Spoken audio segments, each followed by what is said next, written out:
So today we are going to talk about importance of consent, and the topics that we are going to cover is teachings and benefits related to consent. The term consent is often associated with sex, but it's much more broader than that. It relates to permission and how to show respect of ourselves and for other people. Consent should be therefore addressed in an age-appropriate way across all the years of schooling. Each stage of childhood and young adulthood provides parents, champions, and mentors with diverse opportunities to teach young people about consent. From talking to a toddler, borrowing toys, to taking to a teen about all things sex, love, and relationships, conversations about consent should begin during childhood and evolve as young people grow. In order to live life on their own terms, young people need to participate in discussion and includes consent along with other topics covered by sex education like relationships, making decisions about sex, and protecting against pregnancy and STIs. This is especially true for young people in marginalized population who have not been represented well in sex education, including communities of color, immigrants, those with lower incomes, those living in rural areas, and those in foster care. We must work together to help them gain access to information and care they need to ensure their lifelong sexual and reproductive health. Hey guys, so now we're going to talk about why it is important to teach consent.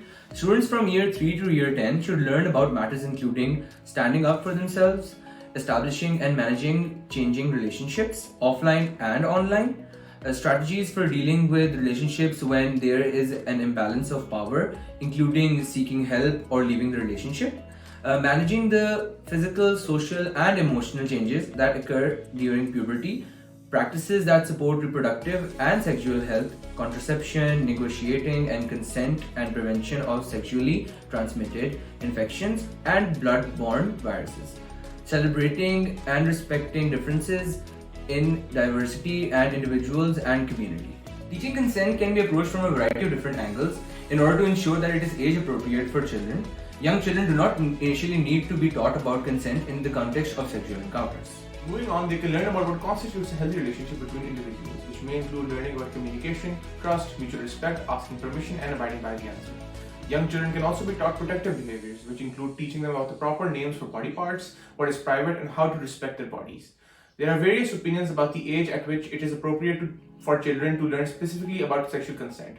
By way of example, according to Schneider and Hirsch, a key principle of consent education is that students should receive the education before the onset of risk behaviors and at a developmental moment where the information provided is relevant and appropriate. In other words, young people should be learning about the nuances of sexual consent and its communication before they become sexually active.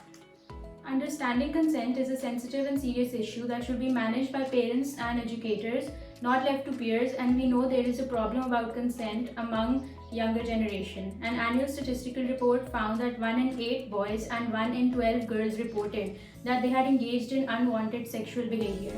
We must make a change, we must provide the resources, and we should better educate young people as they navigate what is a wonderful and essential part of being human. Consent should be clearly and freely communicated. A verbal and affirmative expression of consent can help both you and your partner to understand and respect each other's boundaries. Consent cannot be given by individuals who are underage, intoxicated, or incapacitated by drugs or alcohol, or asleep or unconscious. If someone agrees to an activity under pressure of intimidation or threat, that isn't considered consent because it was not given freely. Unequal power dynamics such as engaging in sexual activity with an employee or student also means that consent cannot be freely given. You can withdraw consent at any point if you feel uncomfortable. One way to do this is to clearly communicate to your partner that you are no longer comfortable with this activity and you wish to stop. Withdrawing consent can sometimes be challenging or difficult to do verbally. So, non-verbal cues can also be used to convey this. The best way to ensure that all parties are comfortable with any sexual activity is to talk about it, check in periodically, and make sure everyone involved consents before escalating or changing activities. Everyone deserves to feel safe, and we must teach our younger people how to make sure they are always. Giving students a foundation in relationship building and centering the notion of care for others can enhance well-being and pave the way for healthy intimacy in the future, experts say. It can prevent or counter gender stereotyping and bias, and it could minimize instances of sexual harassment and assault in middle and high school, instances that may range from cyberbullying and stalking to unwanted attention and consensual sex.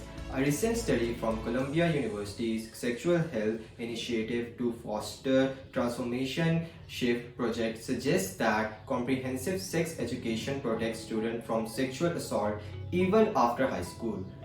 If students become more well practiced in thinking about caring for one another, they'll be less likely to commit and be less vulnerable to sexual violence. According to this new approach to sex education, and they'll be better prepared to engage in and support one another in relationships, romantic and otherwise going forward. Also have to understand why consent is important and think about consent in a variety of contexts. At the heart of the understanding are questions about human morality, how we relate to one another, and what we owe to one another. In other words, ethics.